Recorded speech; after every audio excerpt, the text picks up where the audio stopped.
آزاد جموں کشمیر سن 1947 جنگ آزادی کے وقت برطانوی حکمران نے کشمیر سمیت تمام آزاد ریاستوں کو اختیارات دیے کہ وہ بھارت یا پاکستان میں سے کسی بھی مملکت کے ساتھ شامل ہو سکتے ہیں۔ ہری سنگھ نے چاہا کہ وہ آزاد ریاست ہی رہے۔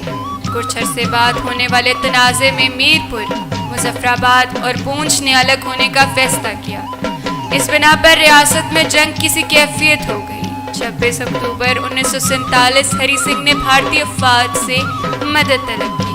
آخرکار جنگ کے نتیجے میں میر پور، پونچھ، باغ اور مظفر آباد سمیت 10 ضلع پاکستان کا حصہ ہو گئے اور آزاد جموں کشمیر کے نام سے پہچانے جانے لگے۔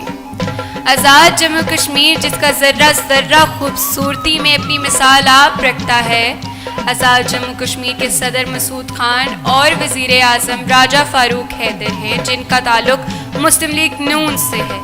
آزاد جموں کشمیر میں بولے جانے والی زبانیں 7 سے زائد ہیں: اردو، پہاڑی، ہندکو، گوجری، کشمیری، پنجابی، گندل چاہی۔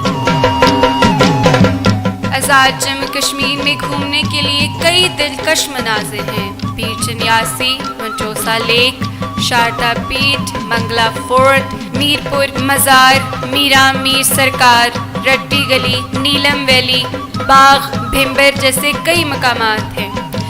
آزاد کشمیر کا موسم بہت ہی خوشگوار اور سرد ہوتا ہے۔ برف کی وجہ سے کشمیر کی خوبصورتی کو 4 چاند لگ جاتے ہیں۔ کشمیری چائے جس کا رنگ پھول کی کلی جیسا گلابی ہوتا ہے اور اس کی خوشبو سحر انگیز ہوتی ہے۔